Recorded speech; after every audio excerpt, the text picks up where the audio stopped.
18 साल की संध्या का चेहरा आज सुर्ख लाल दुल्हन के जोड़े में चमक रहा था। मोहल्ले की औरतें कह रही थीं, देखो कैसी चांद सी दुल्हन बनी है। लेकिन संध्या के मन में एक अजीब सा डर था।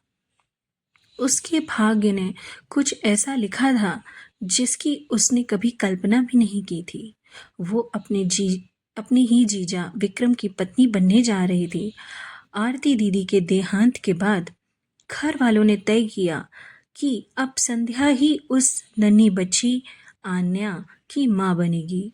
संध्या रो रो कर बोली थी, माँ ये कैसे हो सकता है? विक्रम जी तो मेरे दीदी के पति हैं। लेकिन माँ ने समझाया, बेटी घर परिवार की इज्जत और उस मासूम बच्ची की परवरिश के लिए यही सही है। संध्या चुपचाप मान गई। उसके भीतर का तूफान किसी को दिखाई नहीं दिया। शादी की पहली रात, जब हर दुल्हन सपनों और उम्मीदों से भरी होती है, संध्या के कमरे में तो सन्नाटा था। विक्रम ने उसके सामने आकर कहा, संध्या सुनो, मैं तुम्हें पत्नी की नज़र से नहीं देख सकता। मेरे दिल में हमेशा आरती रहेगी। तुमसे मेरी सिर्फ एक उम्मीद है, आन्या का ख्याल रखना। संध्या का दिल टूट गया, मगर उसने आंसू पोंछते हुए सिर झुका दिया। ठीक है, मुझे और कुछ नहीं चाहिए। उस पल से उसने ठान लिया कि वो आन्या को अपना सब कुछ मान लेगी। दिन बीतते गए। संध्या हर वक्त आन्या के इर्द गिर्द ही घूमती रहती। उसे दूध पिलाना, नहलाना, खिलाना, मानो यही उसकी दुनिया बन गया। एक दिन जब आन्या ने अपनी किलकारी में माँ कह दिया तो संध्या की आंखों से आंसू बह निकले। उसने नन्ही बच्ची को सीने से लगाकर कहा, आज तूने मेरी जिंदगी का सबसे बड़ा तोहफा दिया है। विक्रम अब भी आरती की यादों में खोया रहता।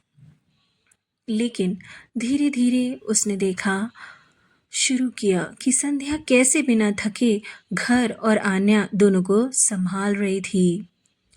एक रात बारिश हो रही थी। विक्रम बालकनी में भीग रहा था। संध्या घबरा कर बोली, अंदर आइए, ठंड लग जाएगी। विक्रम चुप रहा। संध्या खुद भीगते हुए उसके पास पहुंची और खींचने लगी। तभी उसका पैर फिसला और वो गिरने ही वाली थी कि विक्रम ने उसे कसकर थाम लिया। उनकी आंखें कुछ पल के लिए एक दूसरे से टकराई। उस रात के बाद विक्रम के दिल में पहली बार एक हल्की सी नरमी आई। जब सब कुछ ठीक होता दिख रहा था, तभी संध्या की चचेरी बहन नेहा कुछ दिन के लिए उनके घर आई थी। नेहा की बातें, उसका खुला स्वभाव और विक्रम से अनचाही नज़दीकियां सबको खटकने लगी थीं। विक्रम ने गुस्से में संध्या से कहा, अपनी बहन को समझाओ, वरना घर में लोग बातें बनाएंगे। संध्या ने शांत स्वर में कहा, मैं उससे बात करूंगी, आप चिंता मत कीजिए। विक्रम ने पहली बार महसूस किया कि संध्या में वो परिपक्वता है जो घर को संभालने के लिए ज़रूरी होती है। कुछ महीने बाद मोहल्ले में एक पूजा रखी गई।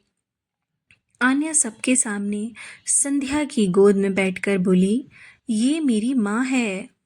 उसकी मासूम आवाज़ सुनकर सबकी आंखें नम हो गई थीं।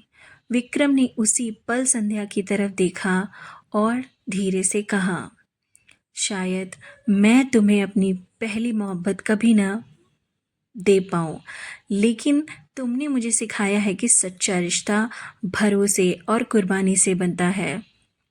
आज तुम मेरी ज़िंदगी की सबसे बड़ी ताकत हो। संध्या के आंसू बह निकले, मगर इस बार ये आंसू दर्द के नहीं बल्कि अपनेपन के थे। वो समझ गई थी कि अब उसका घर, उसका रिश्ता और उसका प्यार सब उसकी मेहनत और त्याग से पूरा हो चुका है।